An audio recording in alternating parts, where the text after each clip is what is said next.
네, 반갑습니다. 우리 서로 옆사람과 인사 나누시죠. 반갑습니다. 오늘 두 분이 새로 오셨어요. 잠깐 손 좀 들어주세요. 우리 뜨거운 박수로 환영하겠습니다. 먼저 기도하고 시작하겠습니다. 하나님 아버지, 은혜를 감사합니다. 날이 갈수록 우리의 영적인 지경을 넓혀 주심에 찬양을 드립니다. 우리가 하나님 아버지의 마음을 더욱 알기 원합니다. 찾고 구하는 자에게 만나주시는 아버지께 경배를 드립니다. 이 시간에도 우리가 하나였음을 알게 하여 주시옵소서. 우리 주 예수 그리스도 이름으로 기도합니다. 아멘. 네, 하나님 말씀은 로마서 4장 4절로 8절입니다. 로마서 4장 4절부터 8절까지 한 목소리로 읽겠습니다. 시작. 일하는 자에게는 그 삭시 은혜로 여겨지지 아니하고 보수로 여겨지거니와 일을 아니할지라도 경건하지 아니한 자를 의롭다 하시는 일을 믿는 자에게는 그의 믿음을 의로 여기시나니 이런 것이 없이 하나님께 의로 여기심을 받는 사람의 복에 대하여 다윗이 말한 바 불법이 사함을 받고 죄가 가려짐을 받는 사람들은 복이 있고 주께서 그 죄를 인정하지 아니하실 사람은 복이 있도다 함과 같으니라. 아멘. 로마서 16번째 말씀 제목은 일을 아니하는 자의 복입니다. 일을 아니하는 자가 복이 있다라고 하는 것은 거꾸로 말하면 일을 하는 자는 복이 없다는 말씀이 되겠죠. 참 이상하잖아요. 그래서 복 있는 자는 일을 안 하는 사람이다 이거예요. 세상에 이게 일을 안 하고 살 사람이 어디 있어요? 그래서 이게 무슨 말씀인가? 일하는 사람은 복이 없는 사람이고 일하지 않는 사람은 복이 있다니. 참 이게 이해하기가 참 어려운 말씀이에요. 그렇죠? 그러면 놀고 먹는 사람은 복 받은 사람인가요?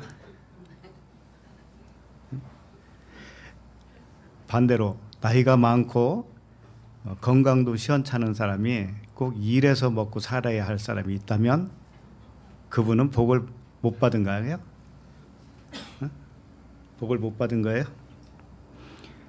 일하는 것도 억울해 죽겠는데 복이 없다고 한다면 도대체 하나님이 어떤 하나님이에요 이게? 그러면 하나님은 부자들의 하나님인가?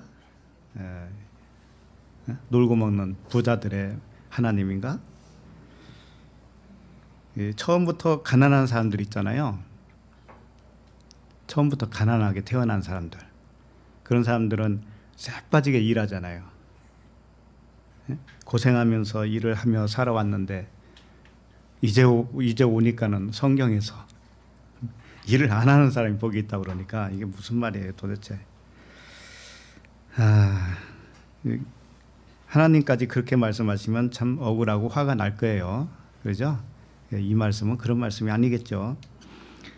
그래서 오늘 말씀은 이 주제에 대하여 하나님의 생각은 무엇이고 무엇이 진실인가를 알아보도록 하겠습니다.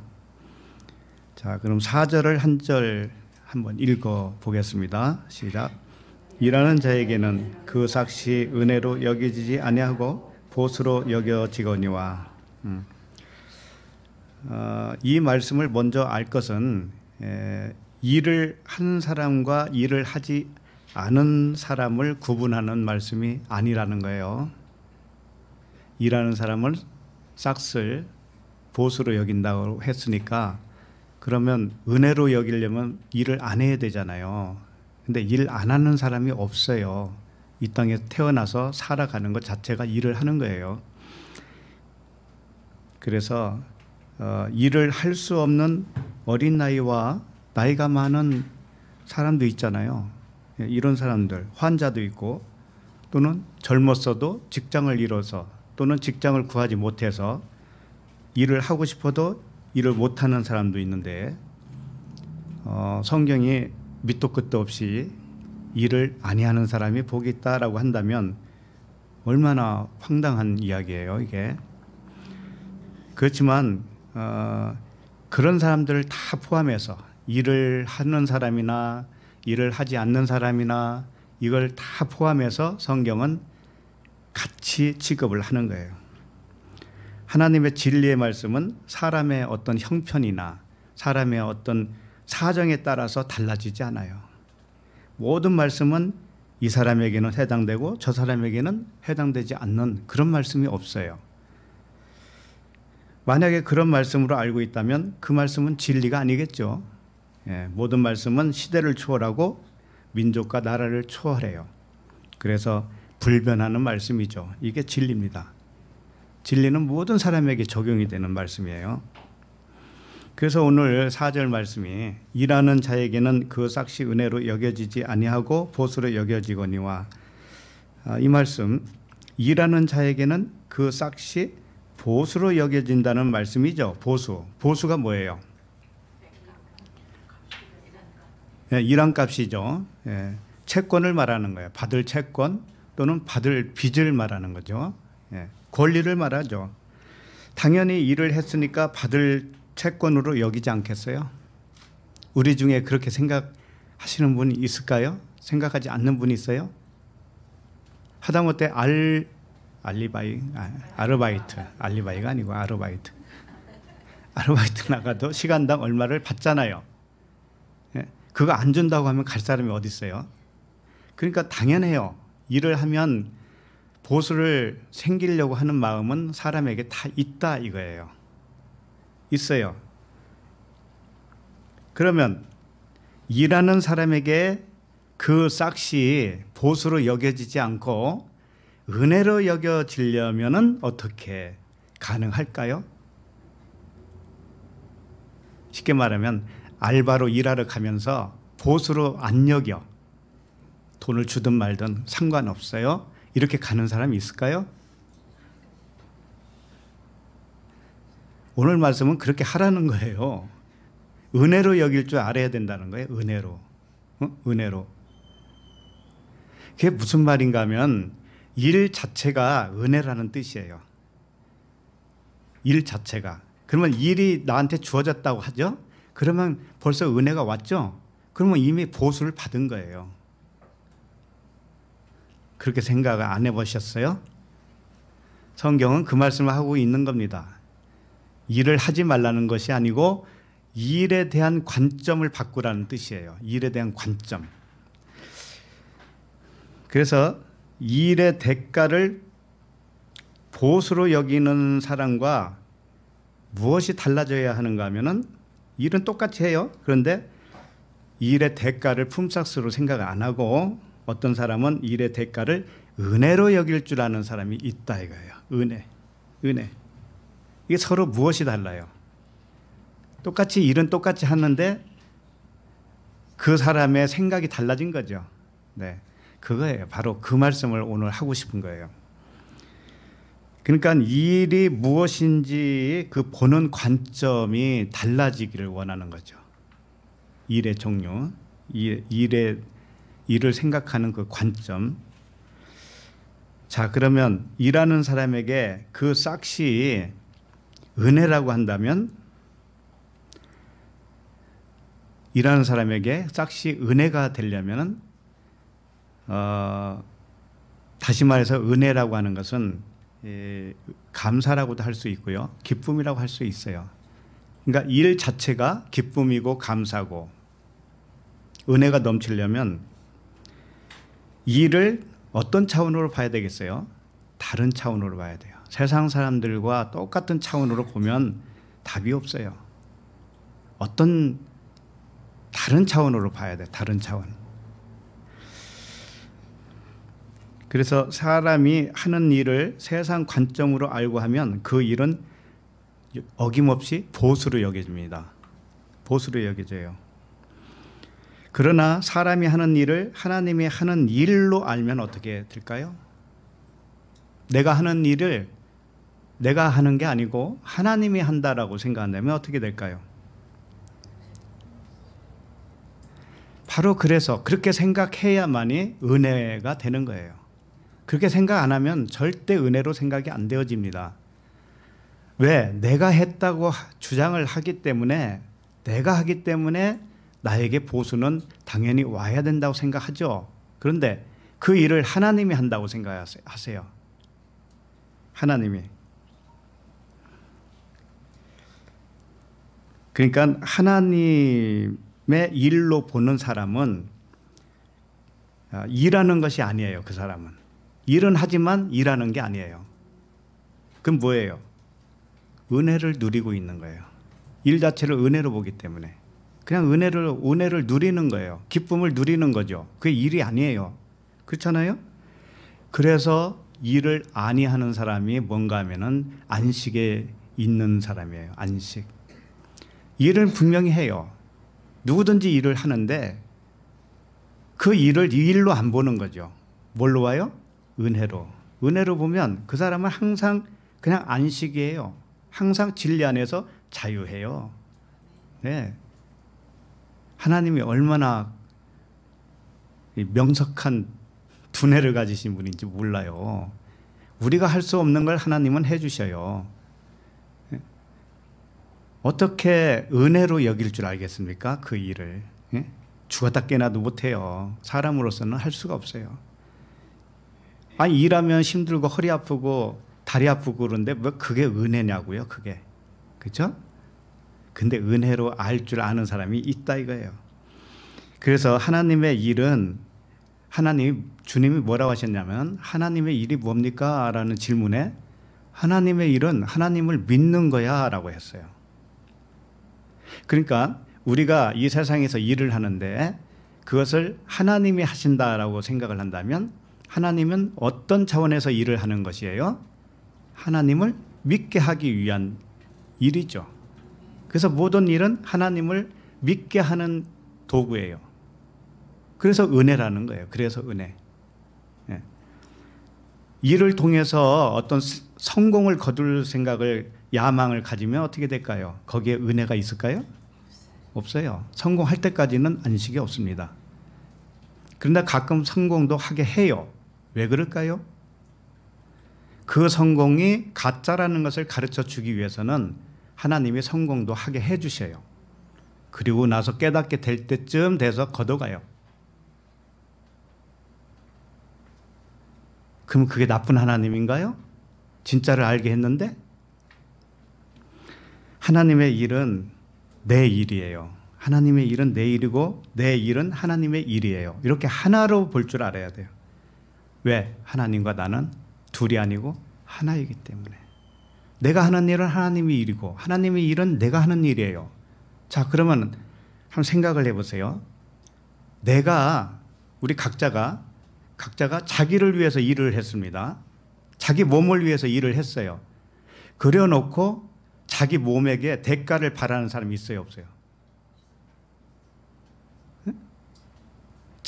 자기가 나를 위해서 일하고 나에게 보수를 요청하는 사람이 어디 있냐고요. 자기가 옷을 입고 신발을 신고 양말 신고 신발 신고 했는데 거기에 대한 보수를 내 몸에다가 청구하는 정신 나간 사람이 있어요? 없죠. 그러니까 항상 뭐든지 분리하면 분리해 놓으면 둘로 분리해 놓으면 내 것 따로 네 것 따로 하나님 따로 나 따로 이렇게 되는 거예요. 그렇게 하기 때문에 보수라고 하는 싹시 발생한 거예요. 하나라고 생각을 못했기 때문에.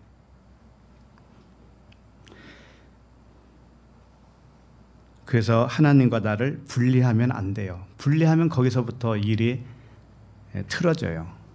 거기서부터 복음은 율법으로 변해버려요. 자, 어린 나이에서부터 사실상 나이가 많아서 침대에 누워있는 까지 할지라도 모두 일하고 있다는 거 아세요? 이 세상 사는 것 자체가 일이에요. 지금 어떤 일을 구분해 놓고 하는 말씀이 아니란 말이에요. 이 세상에 태어나서 사는 것 자체가 일이에요. 자, 그런데 이 세상에 태어나서 살아가는 것 자체가 무엇을 요구하고 있다는 거죠? 이 말씀에 의하면 보수를 원하고 있다고요. 보수를. 어린아이는 자기를 낳아준 부모에게 당연히 자기를 키우고 돌봐달라고 하는 요청을 해요, 안 해요? 해요. 그게 당연하게 생각하죠. 그러니까 보수를 여기고 있잖아요. 그러죠? 자기가 살아가는 것 자체에 보수를 부모에게 딱 정해버렸어요. 나를 안전하게 키워줘. 이게 보수 아닙니까? 그죠? 그럼 직장을 얻지 못하여서 일하지 못하는 젊은이가 있다고 생각합시다. 그럼 그 사람은 어떤 것을 요청할까요? 어떤 걸 보수로 여길까요? 내가 이만큼 공부를 하고 투자를 했는데 당연히 일자리를 줘야 되지 않는가? 내가 일할 수 있는 준비가 돼 있는 젊은인데 왜 이 나라는 나에게 일자리를 안 주지? 그 일자리 요구하는 게 뭐예요? 보수예요, 보수. 싹이라고. 자기가 살아가는 싹이라니까? 그러니까 은혜로 여길 줄 모르면 전부 다 보수를 여기게 되어 있어요, 사람은. 어렸을 때부터 그 나라에 가기 직전까지.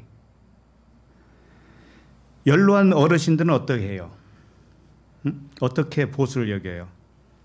내가 이렇게 몸에 기력이 빠질 때까지 일을 해서 자식을 키우고 고생했건만 이놈들은 나를 보러 오지도 않네. 그럼 뭘 지금 챙기고 있는 거예요? 자기를 돌봐달라고 하는 거죠. 돌봐달라고 하는 그 보수를 요청하고 있죠. 이렇게 안 하는 사람이 어디 있어요, 이 세상에. 돌봄의 보수를 요구하고 있단 말이죠. 그래서 모든 사람은 일하는 보수를 챙기고 있어요. 요구하고 있어요. 근데 주님이 하시는 말씀은 뭔가 하면은 그렇게 하는 것은 진리를 모르는 거야. 그렇게 하는 것은 의롭다 여김을 받을 수가 없어. 그것은 믿음으로 사는 것이 아니야. 이렇게 된 거예요. 그럼 적어도 우리는 다르게 생각해야 될 거 아니에요. 어떻게 생각해야 돼요? 연세가 100세가 돼서 양로원에 가셨다고 칩시다. 자식들이 보러도 안 와요. 한 달 지났는데 안 오고 2달 지났는데 안 와요. 얼마나 화가 머리 끝까지 나겠어요? 네?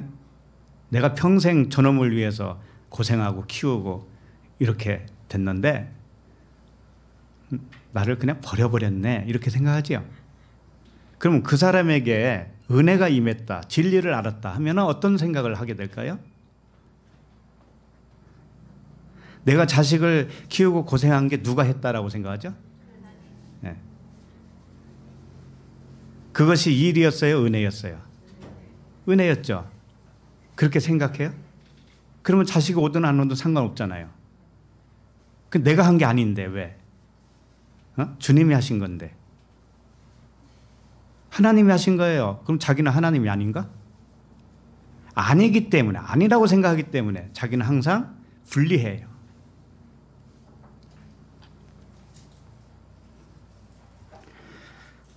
그래서 모두가 삶의 보수를 바라고 있다. 이런 생각으로 살고 있는 상태를 율법의 행위라고 그래요. 율법의 행위. 뭐 율법에서 나왔다 이런 말 할 필요도 없어요. 율법에서 이미 다 살고 있는 걸 뭘 율법에서 나오기는 뭘 나와. 이 세상에 사는 것 자체가 율법이라니까요. 근데 그 관점이 안 바뀌면 율법의 행위가 돼요. 관점이 바뀌면 은혜가 돼요. 믿음이 돼요. 그래서 의롭다 여김을 받아요. 이런 말씀이 있어요. 만일 은혜로 된 것이면 행위로 말미암지 않음이니 그렇지 않으면 은혜가 은혜되지 못하느니라. 이런 말씀이 있습니다. 로마서 11장 6절 말씀이에요. 만일 은혜로 된 것이면, 그러니까 이 세상 사는 것 자체가 은혜로 된 것이면 행위로 말미암지 않죠. 행위는 뭐예요? 내가 한 만큼 뭔가 보수를 챙기는 거잖아요. 내가 아들을 낳았으니까 제가 이렇게 해줘야 되고, 네?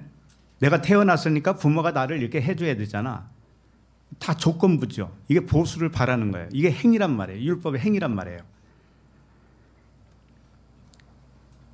은혜로 된 것이면, 은혜라고 여길 줄 안다면, 모든 것이 은혜로 여길 줄 안다면, 모든 것이 하나님이 하는 은혜, 그렇게 안다면 행위로 되지 않았다. 율법의 행위로 되지 않았다. 그렇지 않으면 은혜가 은혜되지 못하지 않는가. 그러니까 은혜가 되려면 어떻게 되냐면 나에게 주어진 모든 삶이 은혜요. 그 은혜를 누리는 싹시 뭔가 하면 또 은혜예요. 그래서 은혜가 되는 거예요. 이렇게 되지 않으면 항상 불만이고 항상 기쁨이 없어요. 안식이 없다고요. 평강이 없다고요. 그래서 하나님께 의롭다함을 받는 사람은 일을 일로 여기지 않는 사람이죠. 그죠? 모든 일을 은혜로 여기기 때문에 은혜로 된 것이다. 이렇게 믿음으로 받아요, 그걸. 그러므로 세상의 모든 일은 은혜로 여기기 때문에 우리가 할 일은 사실상 없는 거예요. 우리가 일은 하지만 그 일이 아니기 때문에 이제는 더 이상 은혜이기 때문에 일을 하는 거예요, 안 하는 거예요? 안 하는 거예요. 그냥 은혜만 누리는 거예요. 이게 잘 안 되죠. 아이고 힘들어 죽겠는데 무슨 은혜예요, 은혜는. 빨리 데려가시오. 이런 사람도 있어요, 간혹. 근데 그걸 은혜를 몰라서 그래. 은혜를 받으셔야 돼. 그래서 세상의 모든 일이 무엇으로 변했는가? 은혜로 변해야 돼요. 세상 일을, 세상 사는 것, 인생 자체를 은혜로 바꿔야 돼요. 감사로 변해야 되죠. 기쁨으로 변해야 돼요. 그래야 항상 기쁜고 항상 감사한 거 아니겠어요? 어떻게 이럴 때는 감사하고 저럴 때는 감사하지 않을 수가 있습니까? 예수 그리스도는 은혜와 진리라고 그랬어요. 예수는 은혜예요. 진리는 그리스도예요. 그러니까 이게 무슨 말이에요? 보이도록 나타난 예수 육체, 이 세상이 다 육체예요. 이 세상 보이는. 그럼 우리 이 세상에서 태어나서 이 세상에 일을 하잖아요. 살죠? 그게 은혜라는 뜻이에요. 그게 예수고 그게 은혜라는 뜻이에요. 그래서 그 은혜로 알고 그렇게 믿음이 주어지면 그것이 진리야. 이렇게 되는 거예요. 그럼 이 세상 일이 다 진리로 변했잖아. 이렇게. 그렇게 되지 않으면요, 안식이 없습니다. 뭐 성경 말씀을 공부해가지고 안식이 올 것 같아요? 공부해서 안식이 오는 게 아닙니다. 공부가 아니고요, 깨는 거예요, 깨. 우리는 배우는 게 아니에요. 배우는 게 아니고 성경 공부하는 게 아니에요. 내가 이미 다 알고 있어요. 우리 자신이 다 이미 알고 있다니까요. 왜? 영으로 왔기 때문에. 영은 하나님의 깊은 것까지도 통달해요. 그 푸뉴마가 나의 본체입니다, 원래. 그러니까 내가 이미 알고 있는 것인데 다만 무엇로 덮여 있어요? 육신의 생각, 세상 관점, 세상 법, 이런 것들이, 세상 지식, 교훈, 이런 것들이 그 푸뉴마, 영을 싸버렸어요, 이렇게. 그래서 이게 깨어나기 전까지는 실상을 몰라요. 그냥 세상 관점으로 밖에는 못 봐요. 그러니까 더 이상 배울 게 없는데, 그럼 말씀은 무슨 역할을 하는가 하면은, 말씀은 그 이렇게 쌓아놓은 보자기를 풀러주는 역할을 한단 말이에요. 마음의 할례를 하도록 도와주는 역할을 하는 거예요. 그래서 세례 요한은 나는 빛이 아니요 빛에 대하여 증언하는 자다, 그랬잖아요. 그러니까 이 말씀 자체는 증언하는 자예요. 증언하는 자. 실상은 내 마음속에 들어있어요. 각자가 진짜예요. 각자가, 우리 집 각자가. 각자 안에 영의 진짜예요. 진짜 배기. 진짜 배기.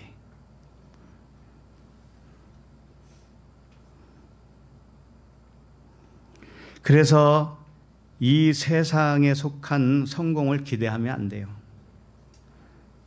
세상에서 세상 가치관으로 성공을 기대해서는 안 되는 거예요. 그러면 무엇을 기대하면서 살아야 될까요, 우리는? 응? 세상적인 기대에는 만족이 있을까요, 없을까요? 없습니다. 없어요. 아무리 가진 게 많아도요, 그건 만족을 못 줘요. 아무리 많아도 17년 언도를 받고 들어가면 무슨 소용이 있습니까? 그런데 그것도 은혜로 보면 하나님이 일하심이 맞아요. 인생이 끝이 났을 때 그분은 이제 영생으로 들어갈 수 있는 기회가 주어진 겁니다. 예, 인생이 끝이 나야 돼요. 생각에서. 그 돈을 붙잡고 있던, 그 권력을 붙잡고 있는 그것이 자기를 지켜줄 줄 알고 천만에요. 천만에. 그럼 세상에서 이제 우리는 무엇을 기대하는가 하면은 하나님의 은혜를 기대하는 거예요. 하나님의 은혜를. 하나님과 내가 영원에서 한 근원으로 왔어요. 하나님 한 근원에서 왔어요. 우리가 이래봬도.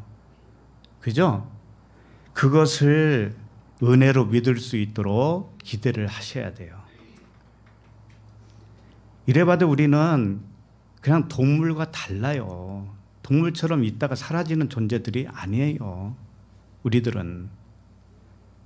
나 자신이 아버지 안에 거하는 아들 신이에요. 아들 신. 그 아들 신으로 믿게 하는 은혜를 기대해야 돼요. 이 세상 살면서. 그걸 모르는 자와 아는 자만 구분이 되는 것뿐이에요. 그걸 믿는 것과 안 믿는 것 두 존재만 있는 거예요. 그러므로 모든 세상 일에 은혜로 보면 감사가 넘치게 되어요. 모든 인생이 기쁨으로 충만하게 됩니다. 이렇게 돼야 돼요. 예.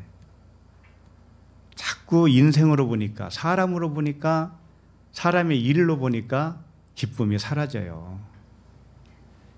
우리는 한 근원에서 왔습니다. 하나님의 한 근원, 그 본체에서 왔어요. 그러나 동등됨으로 취하지 못하는 낮은 몸으로 왔어요. 그러나 본질은 하나예요. 본질은 똑같다고요. 하나님과 하나예요. 그걸 한시도 잊지 마세요. 자, 그러면 5절을 읽겠습니다. 5절 시작. 이를 아니할지라도 경건하지 아니한 자를 의롭다 하시는 이를 믿는 자에게는 그의 믿음을 의로 여기시나니. 네. 여기 일을 아니할지라도 라고 표현을 했는데 그러면 일을 해도 라고 하는 전제가 되잖아요. 그래서 그런 말씀이 아니에요. 이건 일을 하지 아니했다 이런 뜻이에요. 일을 하지 아니했다. 그러니까 일을 하면 의롭다함을 여김을 못 받아요. 일을 해도 되고 안 해도 되고 이런 뜻이 아니란 말이에요. 이게 일을 하지 아니했으며 왜 일을 하지 않았는가 하면은 일을 은혜로 받기 때문에. 그렇죠? 일을 은혜로 보면 일이 이제 사라져 버렸잖아요. 예. 일을 은혜로 여겼기 때문에 일을 아니했다 이렇게 표현하는 겁니다. 그러니까 일을 다른 사람은 많이 했는데 일을 안 했는데 하나님이 은혜로 여겨줬다 이런 의미가 아닙니다.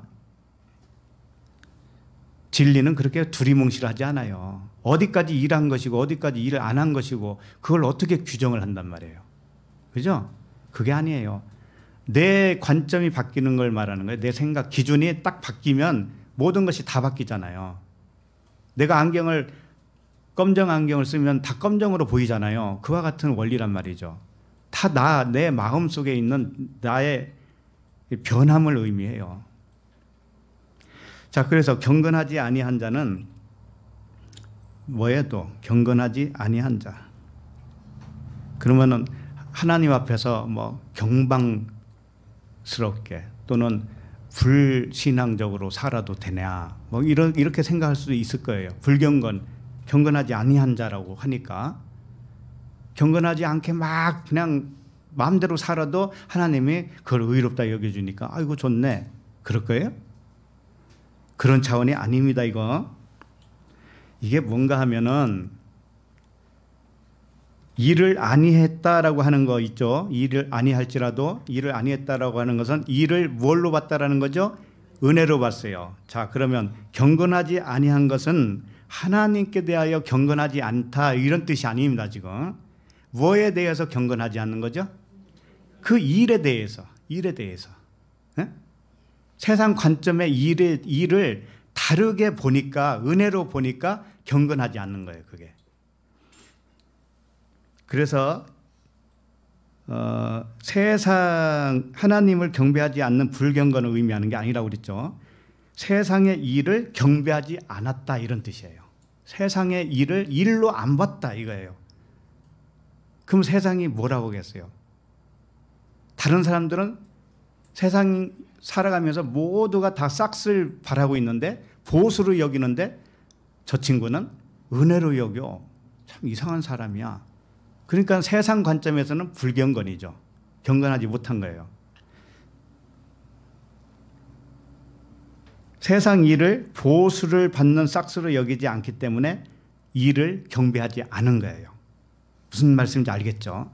예, 일을 따르게 본 거예요. 은혜로 온 거예요. 은혜로. 그 사람은 세상을 은혜로 봤다고 하는 것은 또 다르게 표현하면 세상을 하늘의 모형과 그림자로 봤다 이거예요. 하늘의 모형과 그림자인 이 세상 일을 어떻게 경배할 수 있어요? 그죠? 세상 일은 그냥 하늘의 그림자와 모형, 하나님을 알게 하는데 도구로 준 거지, 그걸 일로 여기지 말라는 거예요. 모든 일을 오직 은혜로만 여기기 때문인 거예요. 이것을 표현상 경건하지 않은 자 이렇게 표현한 겁니다. 왜? 지금 문맥상 일에 대해서 말씀을 하고 있잖아요. 일. 예? 일을 하는 자는 싹쓸 보수로 여긴다고 분명히 먼저 말씀을 하셨잖아요. 그런데 일을 하는데 그것을 뭘로 바꿔야 돼요? 경건하지 않는 자가 되어야 돼요. 그리고 일을 아니하는 자가 되어야 돼요. 오직 일은 없어지고 이제는 무엇만 남는가 하면은 은혜만 남아요. 은혜. 이렇게 되어지는 걸 말하는 거예요. 그런 사람을 하나님이 의롭다 여겨준다 이거죠. 그럼 잘 생각해 보세요. 지금까지 내가 의롭다 여김을 받기에 합당했을까?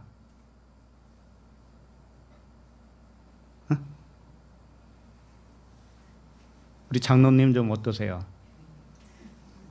세상 살아가면서 내가 이만하면 잘했지, 하나님 앞에서 칭찬받을 만했지, 이런 일이 있었죠? 별로 없어요? 그냥 막 사셨어요? 네. 그래도 우리 사람은 누구나 예외 없이 처음에는 보수를 바란다니까요. 보수를. 내가 일한 만큼 보수를 받기를 원해요. 보수를 안 주잖아요. 그럼 삐져요. 응? 노동부에 간다고요. 그잖아요? 근데 사실은 그 일이 은혜로 여겨지면 이 일을 경건하지 않게 보는 거예요. 이제는. 일로 안 보는 거예요. 그림자로 보는 거예요. 모형으로 보는 거예요. 이 세상 사는 것 자체가 다 모형이라니까요. 무엇에 대한 모형? 하늘에 대한 모형. 하나님 아는 것이 이 모형으로서는 그 일을 잘 해내고 있는 거죠. 그래서 세상이 없으면 안 돼요. 세상은 있어야 되는 거예요. 그래야 그 속에서 하나님이 발견되어질 때 그분이 진짜 하나님인 거지.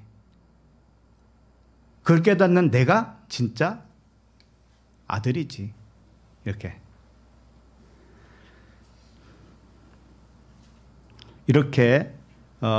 이런 사람들을 의롭다 해주시는 하나님을 믿을 때 세상 살면서 보수로 여기지 않고 은혜로 여길 줄 아는 사람을 하나님은 어떻게 해요? 그를 의롭다 여겨주신다. 하나님은 그런 분이시다 라는 것을 믿을 때 그 믿음을 의롭게 여겨줘요. 그러니까 세상에 대해서 불경건해야 돼요. 우리는. 맞죠? 세상에서 보수를 바라지 말아야 돼요. 그 보수는 오직 은혜예요. 은혜. 그죠? 진리죠? 사랑이죠. 세상 속에서 그 사랑을 발견하는 것이 하나님의 목적이에요. 그러니까 우리의 싹은 뭔가 하면은 이 세상 살면서 싹은 뭐냐? 은혜요, 사랑이다, 진리다, 하나님 자신이다, 이런 뜻입니다. 자, 그러면 모든 일을 하나님을 믿게 하는 은혜로 여기는 자는 다르게 표현하면 이 세상 일을 통해서 영생의 양식을 먹는 거예요. 그러니까 굳이 일로 본다면, 이 세상 우리가 태어나서 살아가는 모든 과정을 일로 본다면 그 일은 무슨 일이냐 하면은 영생의 양식을 위하여 하는 일이 되는 거예요. 영생의 양식을 얻으려고 하는 일밖에는 없어요. 우리가 살아가는데 이 모든 삶의 과정들이 모두가 영생을 얻는 양식이란 말이죠. 그러니까 이 세상에 나에게 주어진 모든 삶이 있죠. 나에게 주어진 삶. 그것이 뭔가 하면은 영생의 떡이에요. 근데 그걸 육신의 떡으로 먹는가? 영생으로 떡으로 먹는가? 이 둘 중에 하나밖에 없어요. 그 말씀이 있어요. 요한복음 6장 찾아봅시다. 요한복음 6장 26절.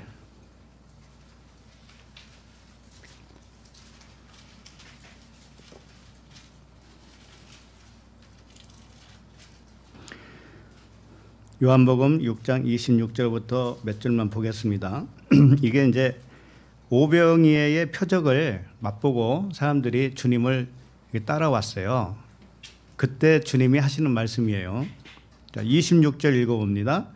예수께서 대답하여 이르시되 내가 진실로 진실로 너에게 이르노니 너희가 나를 찾는 것은 표적을 본 까닭이 아니요 떡을 먹고 배부른 까닭이로다. 네. 자, 예수님의 이적을 맛본 그들이 예수님을 찾는 것은 오병이어 사건을 진리를 깨닫게 하는 표적으로 본 까닭이 아니다. 이렇게 주님이 말씀하셔요. 저들이 5천 명이 먹은 그 떡은 그냥 육신의 떡으로만 생각을 했던 거죠. 진리를 알게 하는 떡, 표적으로 보지를 못했다. 이런 말씀이에요. 그러니까 오늘 로마서 말씀으로 말하면 그들은 보수를 챙기는 사람들이었다.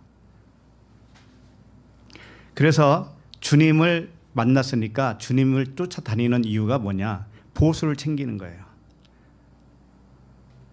당신은 우리를 먹여줄 만한 책임이 있잖아요. 그러니까 쫓아다니는 거라니까요.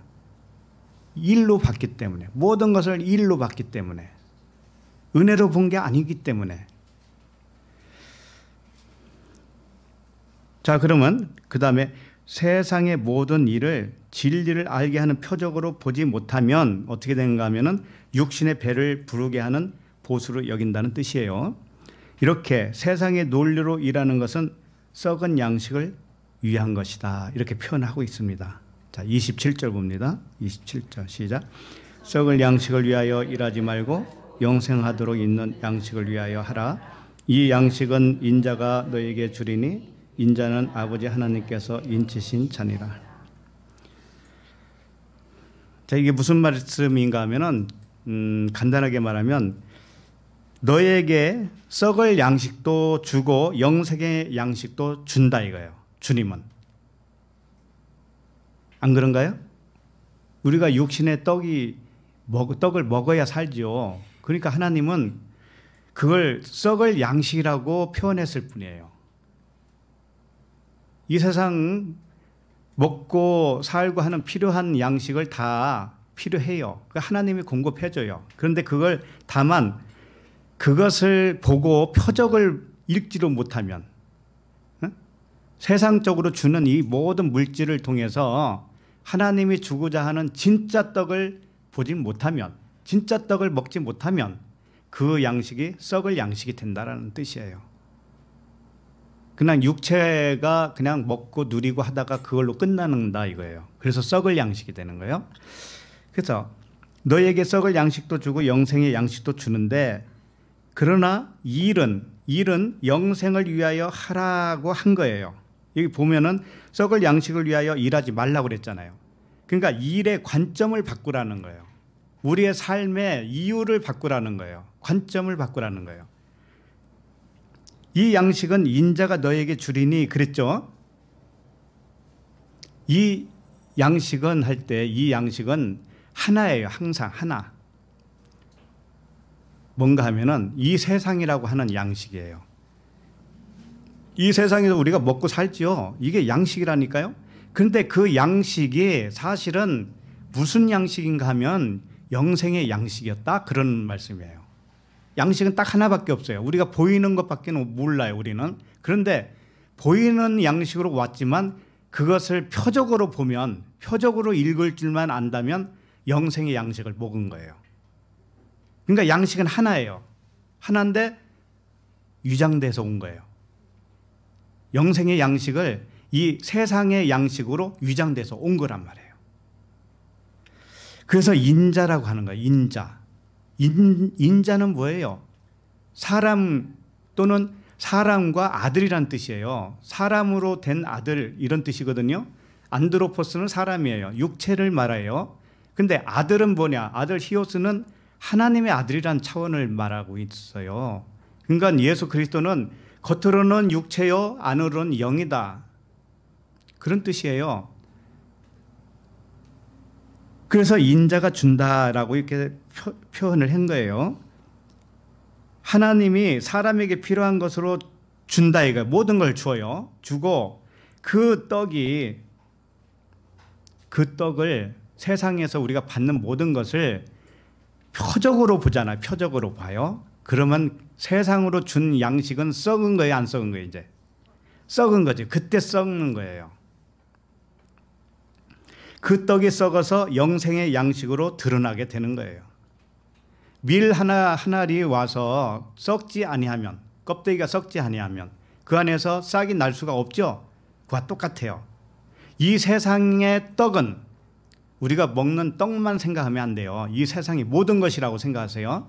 이 세상에 보이는 모든 것은, 모든 떡은 껍질로 이렇게 덮여 있는 거예요. 덮여 있는데 그게 썩어야 돼.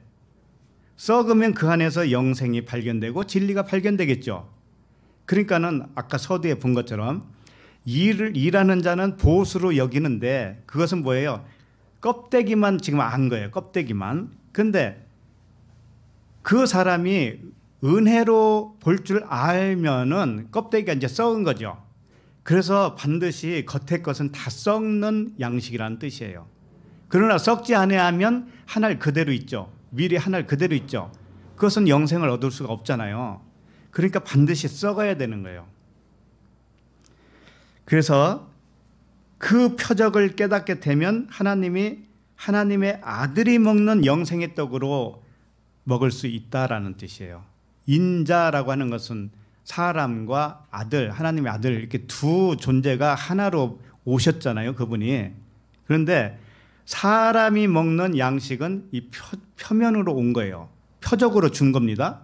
근데 표적으로 모르면 그냥 사람의 양식으로 먹고 끝나고 그걸 표적으로 알면 그 양식이 이제 썩은 양식이 돼버려요.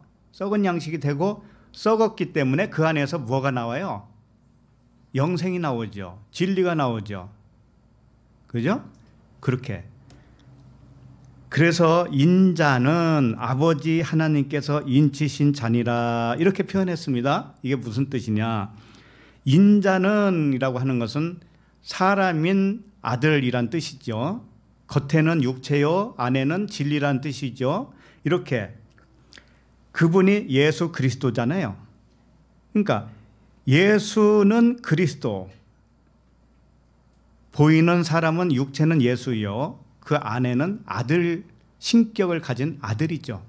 그 아들을 하나님이 인쳤다 이거예요. 하나님이 인쳤다. 인친 것이 뭘까요? 인쳤다고 하는 것이 뭐냐면 도장을 찍었다. 도장을 찍었다 이거예요. 이게 무슨 뜻이냐면 예수 그리스도 자신이 도장이라는 뜻이에요. 인감 도장과 같다라는 뜻이에요. 인감 도장은 누가 도용을 해요, 안 해요? 도용할 수가 없죠. 그와 같이 예수 그리스도는 인자라고 그랬습니다. 인자. 사람인 신이에요. 그렇죠? 사람이면서 신인 분이 누구냐면 예수 그리스도시에요. 근데 그분이 인감 도장이라니까. 자, 그러면 진리를 깨닫게 하려면 이 인감 도장이 있어야 돼요. 다른 것으로는 될 수가 없어요. 그러니까 인감 도장의 실체가 뭐라고요? 사람이면서 신이어야 된다고요. 사람이면서 신, 이게 도장이라니까요. 그거 아니면, 그렇게 안 하면 전부 다 인감 도장을 도용했을 뿐인데 그건 다 가짜들이 돼요. 그러니까 이게 무슨 말이냐면은 언제나 하나님의 방식은 보이는 이 육체, 보이는 이 세상 안에 그리스도의 신성이 들어있게 하는 방식이에요. 네? 보이는 이 세상, 이건 육체라고 하는 거예요. 근데 육체 안에 신성이 있어요. 하나님의 신성, 하나님이 계시다 이런 뜻이에요. 그 방식이 뭐냐면 인감도장이라는 뜻이에요. 그러니까는 사도들이 전한 복음은 예수는 그리스도라고 전했다 이랬죠. 이게 뭔가 하면은 2000년 전에 온 그 예수가 그리스도와 그런 뜻이 아니라니까요. 그게 아니에요. 예수 그리스도는 2000년 전에 오신 예수 그리스도는 하나님이 우리에 대한 사랑을 확증한 사건이에요. 확증하기 위해서 오신 분이에요. 언젠가는 한번 그렇게 해 주셔야 할 필요성이 있었던 겁니다. 그러나 창세기 1장 1절서부터 이 예수 그리스도를 말씀하신 거예요. 보이는 것을 통해서 보이지 않는 그 하나님을 설명했단 말이에요. 처음부터. 그 방식이 인감이에요. 인감 도장이에요. 그 방식. 그래서 사도들은 항상 복음을 전할 때 예수는 그리스도야 라고 전하는 거예요. 그러나 그 내용은 엄청나게 많잖아요. 사도들이 가는 데마다 예수는 그리스도야, 예수는 그리스도야, 예수 믿어 천국 가 이런 식으로 했어요? 아니죠.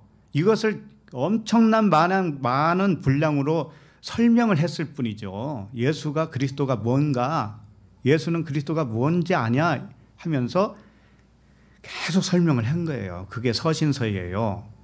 또 선지자들이 모세의 율법과 선지자의 글과 시편, 이 모든 구약 성경이 그것을 말씀하고 있었던 거예요.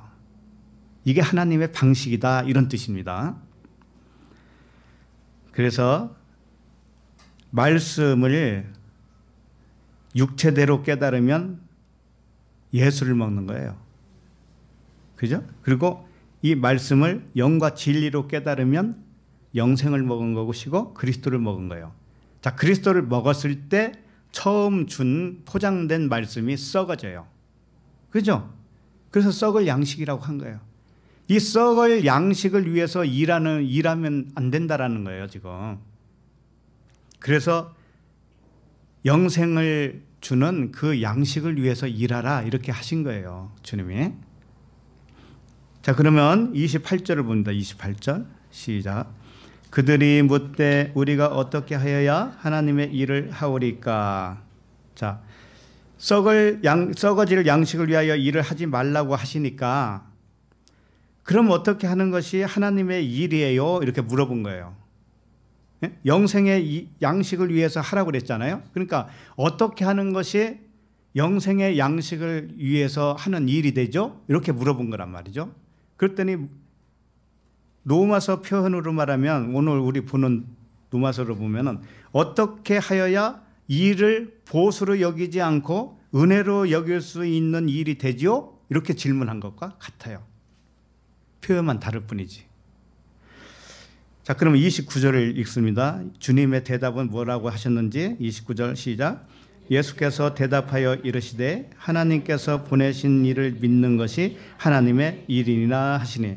네, 하나님께서 보내신 일을 믿는 것이 바로 영생을 위한 일이다. 하나님의 일이다. 일을 은혜로 여기는 것이다. 이게 같은 말이에요. 그럼 하나님께서 보내신 이를 믿는 것인데 하나님께서 보내신 이가 누굽니까? 예수 그리스도만일까요? 예수 그리스도는 대표로 모형으로 보여줬어요. 우리에게 대표로 본을 보여주셨단 말이에요. 그러니까 단순히 2000년 전에 잠깐 오셨다가 계셨다가 가신 그 예수 그리스도를만을 의미하지가 않아요. 하나님께서 보내신 자라고 하는 것은. 왜냐하면은 그분이 그랬어요.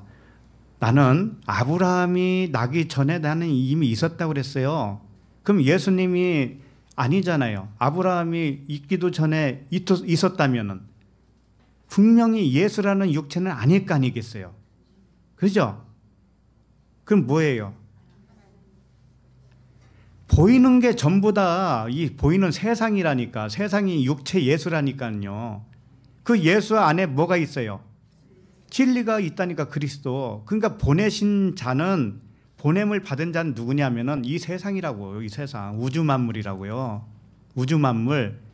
그 우주 만물 속에 누가 있어요? 우리도 포함되잖아요. 그러니까 우리를 포함해서 전부 다. 그럼 여러분은 하나님이 보내신 자가 맞아요? 틀려요? 맞죠? 당당하게 말씀하시기 바랍니다. 하나님이 보내신 거예요. 그리고 주님이 뭐라고 했어요? 이 모든 성경은 나에 대하여 증언하는 것이다. 그랬죠? 그러니까 2000년 전 온 예수님은, 예수 그리스도는 우리에게 본을 보여준 거예요. 확증한 거예요. 확증은 뭐냐? 마지막 증거다 이런 뜻이고, 그러면 그 전에도 증거가 있었다는 얘기죠. 예수 그리스도가 확증을 했다면 그 전에도 증거는 많았다 이런 뜻이잖아요. 전부 다 증거였어요. 전부 다.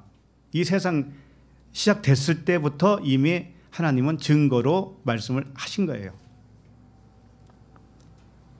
그래서 하나님께서 보내신 일을 믿는 것은 예수 그리스도를 믿는 것도 맞고, 보이는 것을 보이지 않는 것으로 믿는 것도 맞고, 세상에서 하나님을 믿는 것도 맞는 얘기예요. 다 같은 말씀이에요.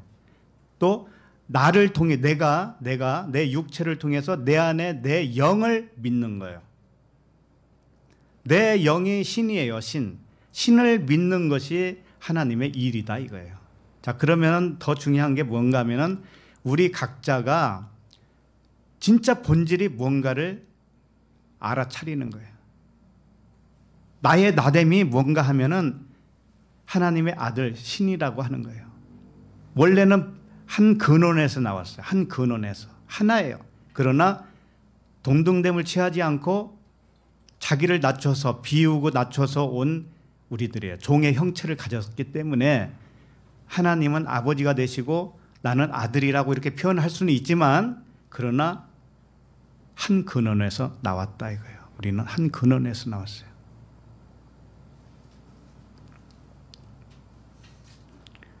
그래서 보이는 나를 보이지 않는 진리로 보는 거예요. 그리스도로 보는 거예요. 영으로 볼 줄 아는 거예요. 이렇게 내 안에서 진정한 나를 발견하고 믿게 하는 것이 누구의 일이다? 하나님의 일이다. 자, 그러면 이 세상 모든 일은 썩어질 양식을 위해서 일하는 거였었는데, 그것을 이제 은혜로 깨달았으니 이 세상 모든 살아가는 모든 문제의 일거리들이 무엇의 일이에요?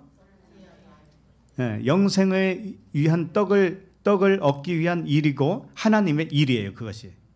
그러니까 우리의 삶은 하나님의 일이란 말이에요. 단적으로 말하면 우리의 모든 인생이 뭐예요? 하나님의 일이에요.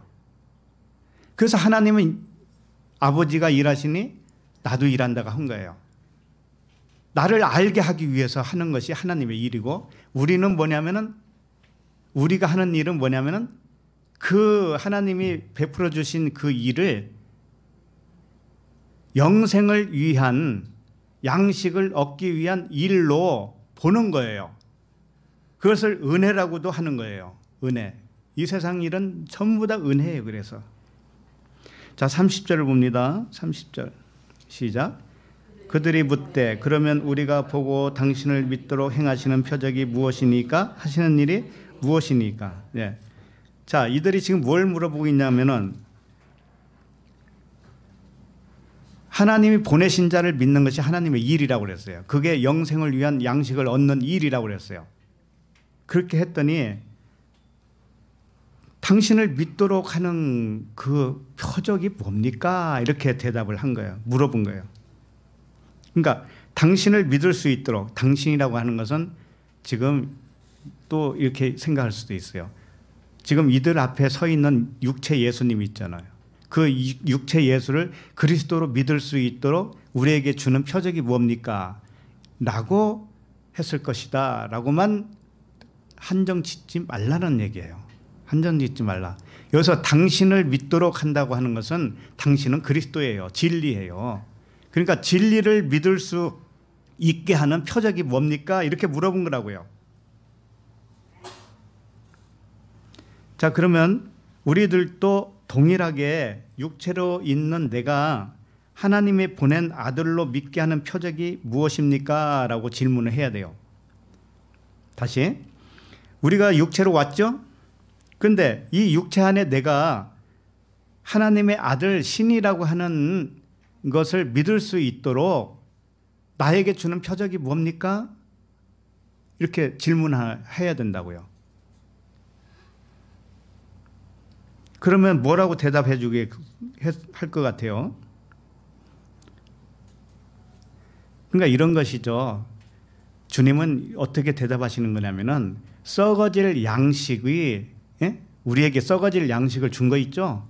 이 세상 모든 일, 이것은 표적이라는 뜻이에요. 이게 표적이다. 표적이야. 그럼 표적으로 보잖아요. 그러면 영생의 양식을 위한 일로 볼 수 있죠.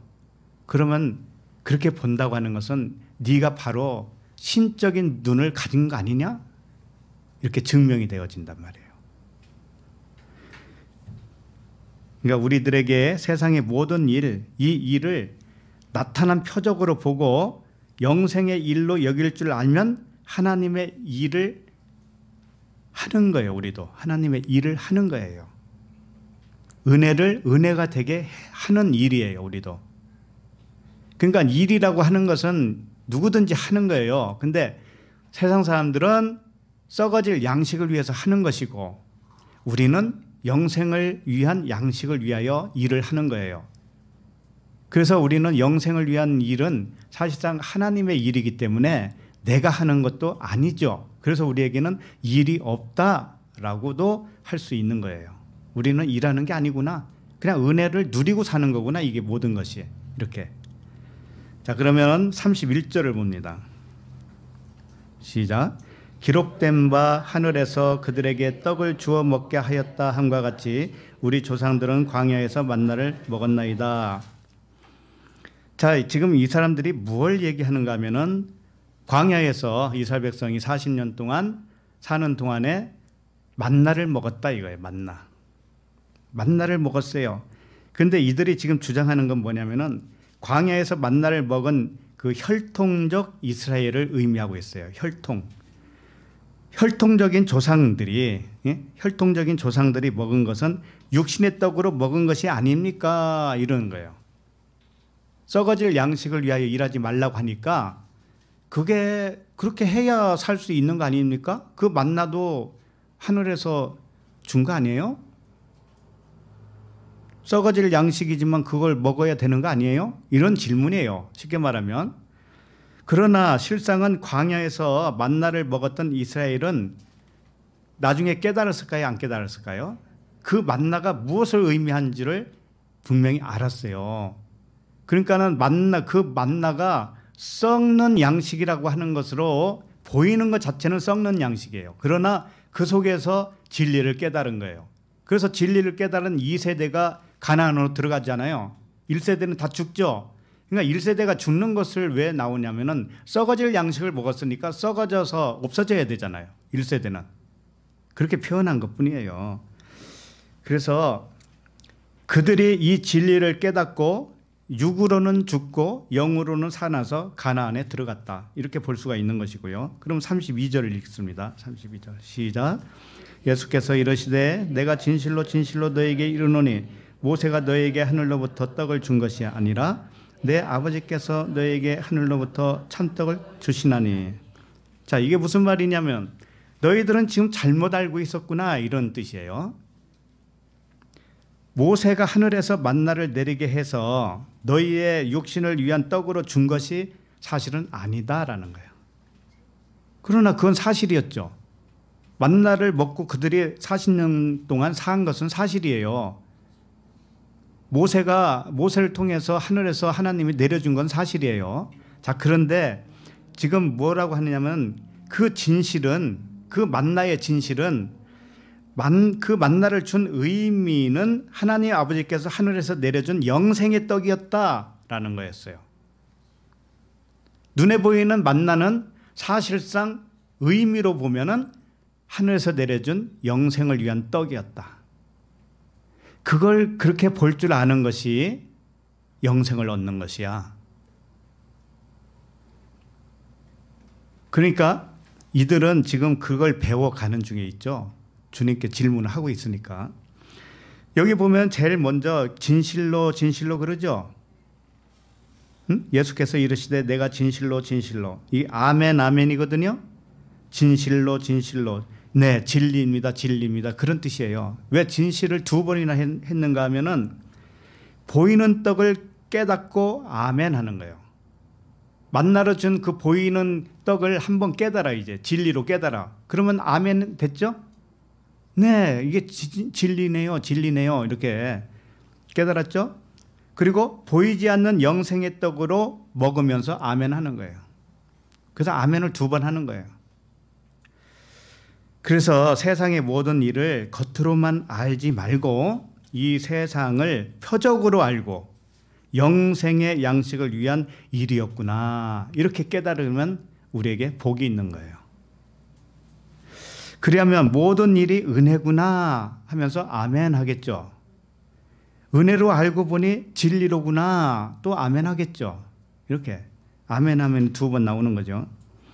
자, 그러면 33절을 봅니다. 시작. 하나님의 떡은 하늘에서 내려 세상에 생명을 주는 것이니라. 네. 하나님의 떡은 만나, 보이는 만나이지만, 만나와 같은 존재지만 이게 하늘에서 내려왔다, 영생의 떡이다라고 아는 사람은 생명을 가진 자예요. 그래서 하나님의 떡과 세상의 떡이 따로 있는 것이 아니에요, 절대. 그러니까 이 세상의 떡, 이 세상의 일, 모든 삶은 하나님의 떡으로 알아보면 그 세상 떡이 하나님의 떡이 돼요. 이 세상을 하나님이 하시는 일로 보면 하나님의 떡이 돼요. 그러니까는 이게 처음부터 끝까지 무슨 말씀을 하시는가 하면은 이 보이는 것은 보이지 않는 것을 증언하기 위해서 온 것이다, 그거예요.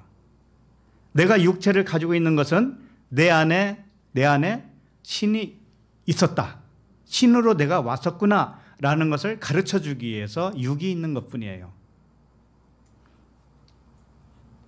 이 진리를 아브라함도 알았고 다윗도 알았고 믿음의 선진들은 다 알았어요. 이 진리를 우리만 한 게 아닙니다. 이게 우리만 뭐 색다른 거 하는 건 줄 알죠? 믿음의 선진들이 간 그 길을 걸어가는 거예요. 우리도 똑같이.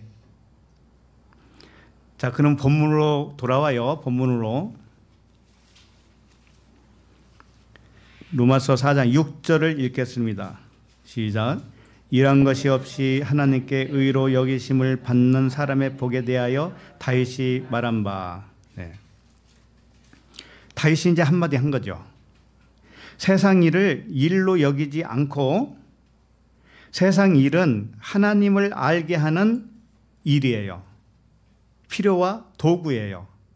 하나님이 준 은혜예요. 은혜.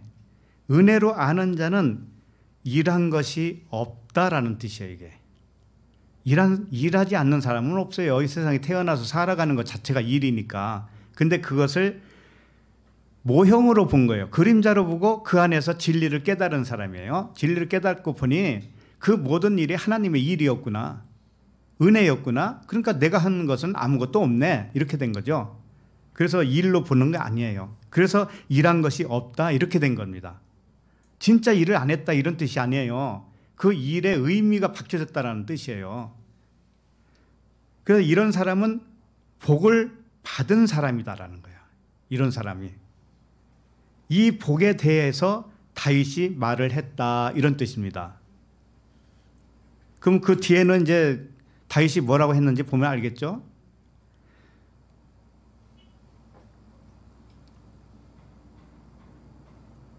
예, 6절을 다시 보면 다윗이 세상 일을 썩어질 양식을 위한 일로 하지 않고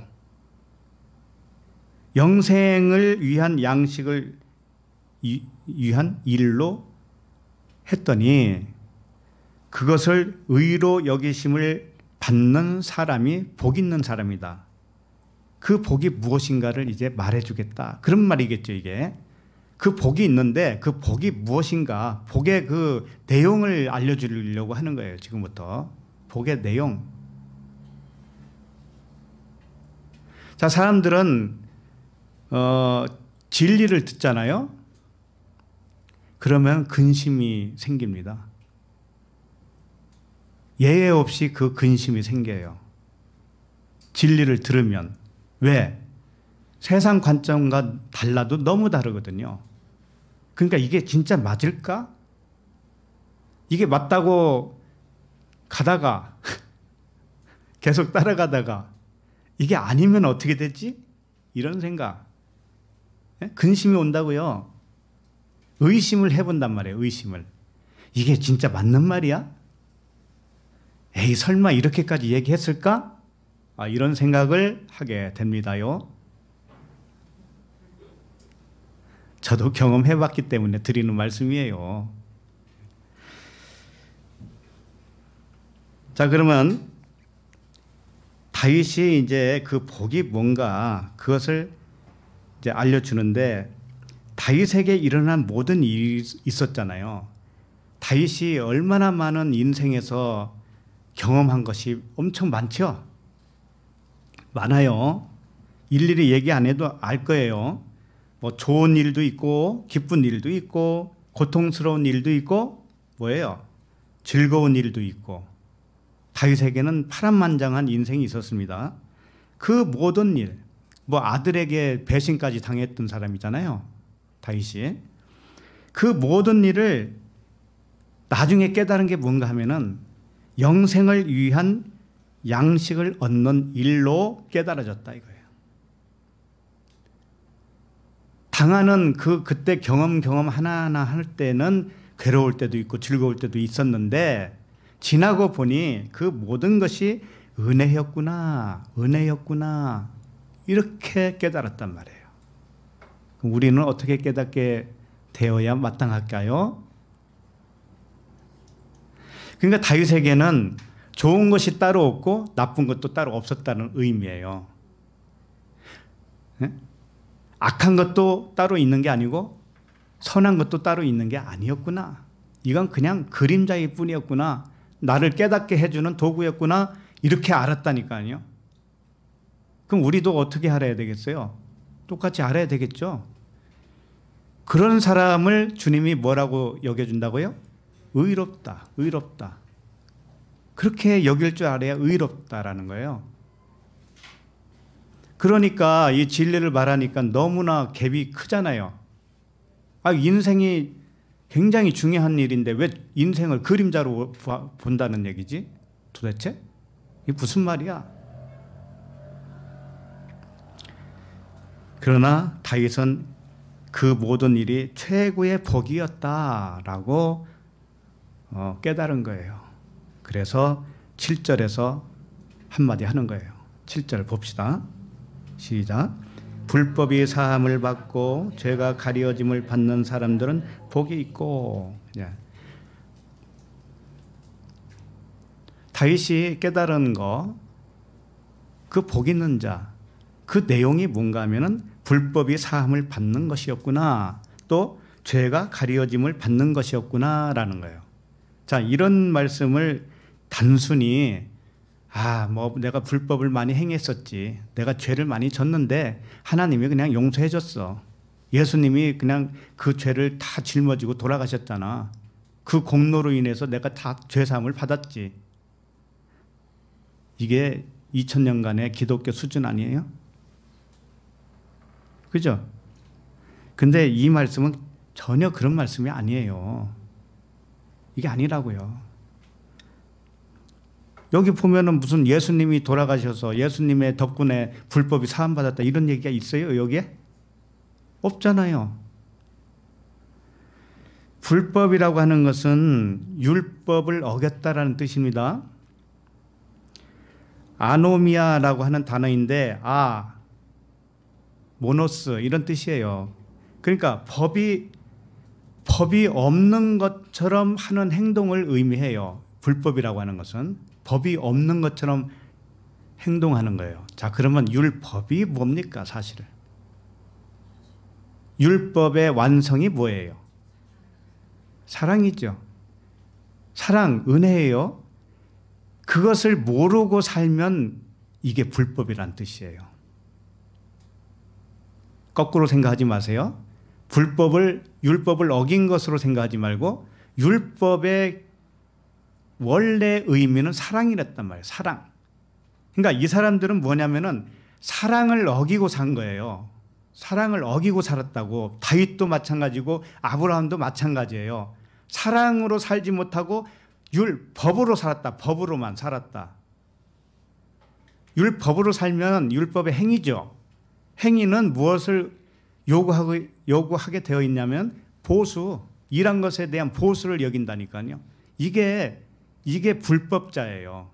사랑으로 살지 못하니까는 사랑은 조건이 있습니까, 없습니까? 사랑은 조건이 없어요. 무조건이에요. 무조건. 그런데 보수가 있어요, 거기에? 없잖아요. 보수가 없잖아요. 싹시 있을 수가 없잖아요, 사랑은. 그러니까 이 사랑의 법을 어겼어요. 어긴 것이 세상 사람들이고 다윗이고 아브라함이었단 말이죠. 우리는 안 그랬나요? 지금 우리가 법을 어기고 사는 게 뭔가 하면은, 불법으로 사는 게 뭔가 하면은 진리를 모르고 사는 것이 불법이고 사랑을 모르고 사는 것이 불법이에요. 그것을 알려주려고 오늘 이 일에 대해서 이렇게 장황하게 설명을 한 거예요. 세상 사는 일을 뭔가를 바라는, 대가를 바라는 그 보수로 여기면, 싹쓸 보수로 여기면 그것은 진리를 모르는 거예요. 사랑이 없는 거예요, 그게. 사랑을 어기고 있는 거예요. 그래서 그걸 불법이라고 한 겁니다. 그 다음에 죄는 뭐예요?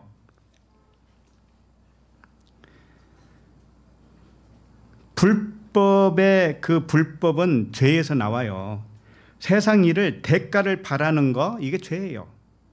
세상 일을 영원한 생명을 주기 위한 표적으로 못 보면 이게 죄라고요. 이렇게 아는 것이 불법이 이제는 사함을 받아야 되는데, 불법이 사함 받는 게 뭔가 하면은 이 세상을 은혜로, 사랑으로만 보는 거예요, 이제는. 사랑은 조건이 없어요. 그렇기 때문에 이제는 보는 관점이 확 달라지죠. 이거 달라지는 것이 뭐냐면은 사함을 받고 가리움을 받는 거예요. 그래서 불법이 사함을 받고 죄가 가리워짐을 받았다. 이게 과거형 동사로 쓰여 있어요. 이 뜻은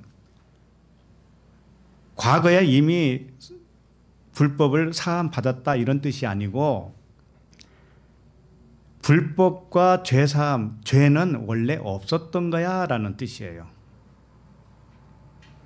왜? 이 세상을 주어진 목적이 사랑이었잖아요. 하나님을 알게 하는 용도로 준 표적이었죠. 그러면 이 표적 자체에는 잘하고 못한 것이 없다니까요. 죄가 없다니까요. 이것을 다윗이 알았단 말이에요. 그러니까 처음부터 불법도 없고 죄도 없는 거예요. 사랑이었기 때문에. 사랑 하나였기 때문에. 그런데 그걸 모르는 사람에게만 불법이고 죄예요. 그걸 모르는 사람만, 그걸 믿지 못하는 사람에게만 불법으로 사는 것이고 죄로 사는 거예요.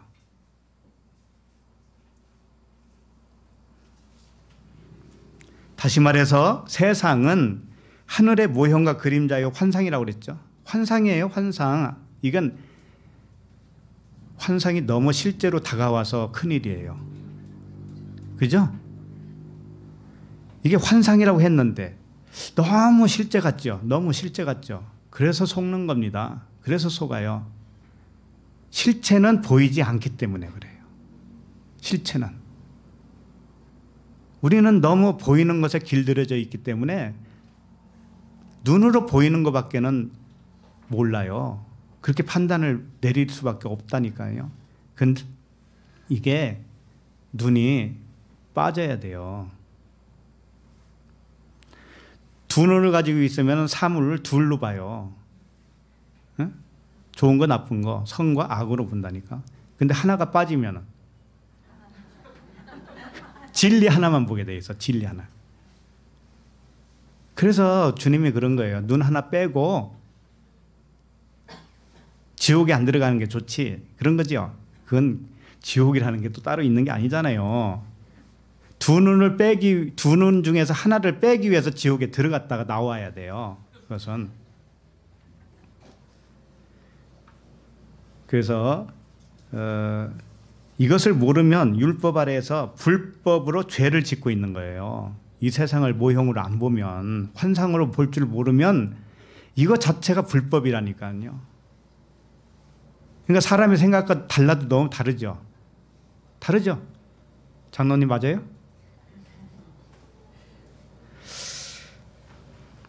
그래서 이 진실을 깨닫고 보니 불법이 사함받고 죄가 가리워짐을 받았구나. 다윗이 그걸 안 거예요. 이 진리를 알고 믿는 사람은 복이 있는 사람이다. 이 진리가 우리에게 자유를 주죠. 진리 안에서 자유를 주잖아요. 자, 그러면 8절을 읽겠습니다. 8절 시작. 주께서 그 죄를 인정하지 아니하실 사람은 복이 있도다 한가 같으니라.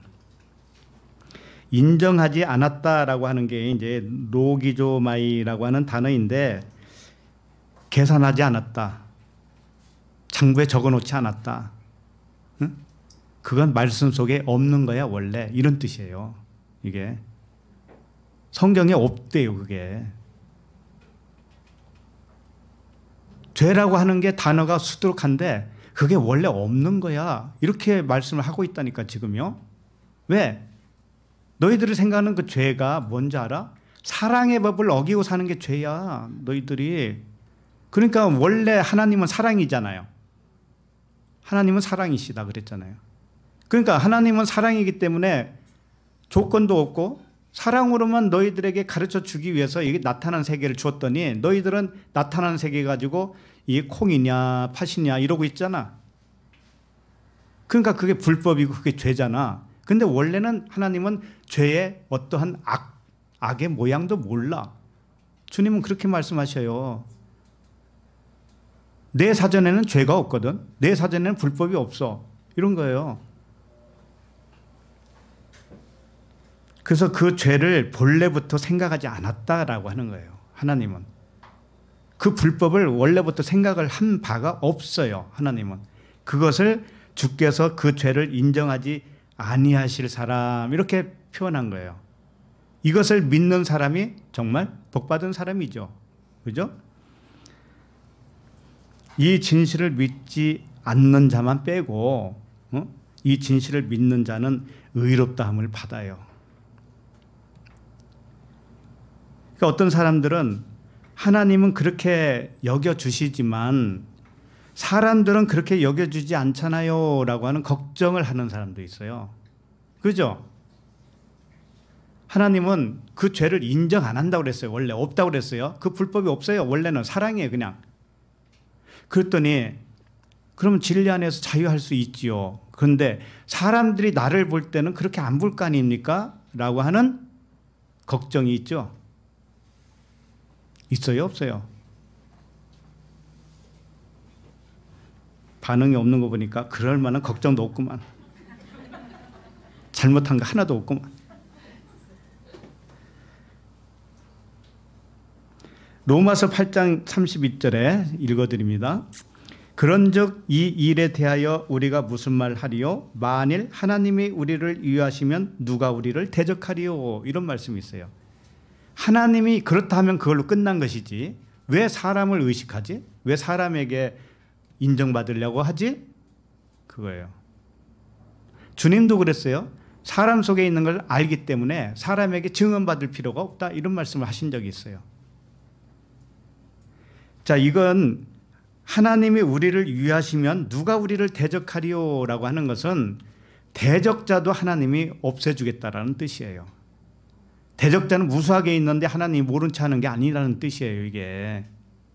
그래서 복음 안에서 진리 안에서 자유하게 살 수 있도록 하나님은 환경과 모든 요인들을 우주 만물을 통해서 우리에게 주어요. 나를 보호해요. 그걸 경험하셔야 돼요. 그래서 하나님의 사전에는 불법 또는 죄라고 하는 단어가 없어요. 이렇게 믿음으로 사는 자에겐 사람이 대적할 수 없다라는 뜻이에요. 대적하지 못하도록 보호하신다 이런 뜻이에요. 그러므로 참된 복은 뭔가 하면은 세상의 모든 일을 하늘의 모형과 그림자로 믿고 사는 자예요. 그렇게 봅니까? 정말로? 세상의 모든 일은 하나님을 아는 필요와 도구예요. 필요한 도구예요. 정말 그렇게 알고 계세요? 다윗은 그걸 알았다는 뜻이에요. 다윗은. 그래서 다윗의 그 일생을 아주 파란만장하게 엮은 거예요. 하나님이. 응? 그런데 불법도 없다라는 거예요. 다윗에게. 죄도 없다라는 거예요. 나중에 알고 보니까. 가리움을 받고 사함을 받는 게 뭔지 알아요? 하나님이 그거 없는 거야 이렇게 해주는 거예요. 있는데 이렇게 막 이렇게 가려지고 그러다가 조금 새어나오면 어떻게 하려고. 시간이 지나서 지붕도 다 나중에 새잖아요. 응?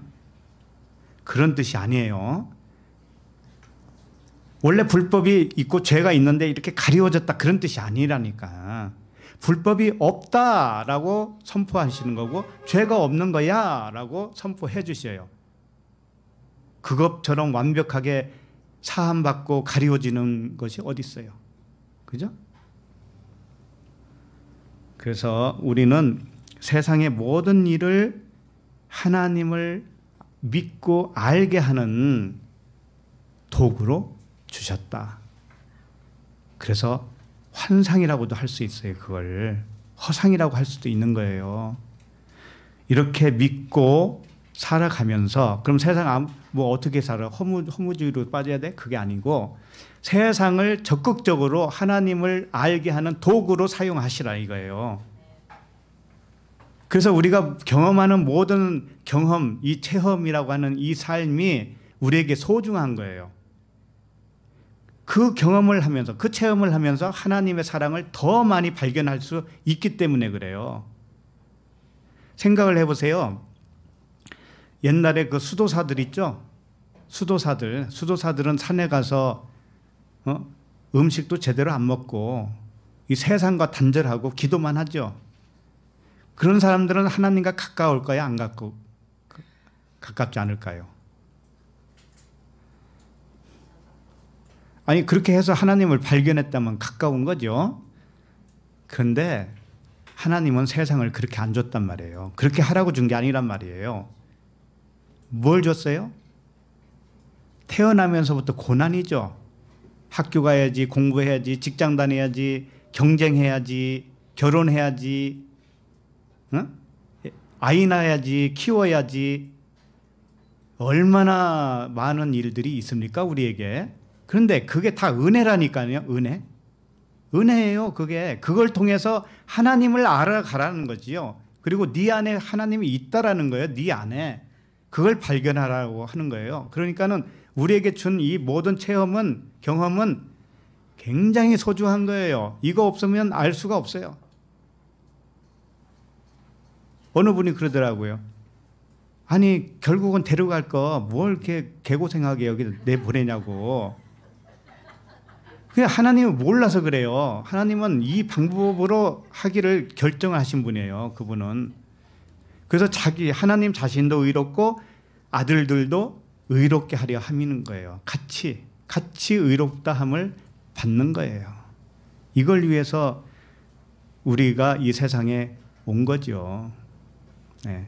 그러니까 남은 여생을 정말 하나님을 아는 데에 온전히 정신을 집중시키고 모든 일에서 하나님의 뜻을 발견하고 내 안에 있는 내 영을 발견하고 이렇게 살아가기를 바랍니다. 네, 기도하시겠습니다. 하나님 아버지, 오늘 말씀과 같이 세상의 모든 일에 싹시 보수로 여겨지지 않게 하여 주옵소서.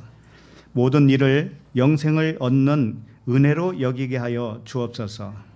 모든 믿음의 선진들 같이 썩어질 양식을 위하여 일하는 불법을 사하여 주옵소서. 세상의 모든 일을 은혜로 여기지 못하는 죄를 가리워 주옵소서. 하나님 안에서는 본래 불법과 죄가 없었다는 믿음을 의롭다 하시는 아버지를 찬양합니다. 예수 그리스도 이름으로 기도합니다. 아멘.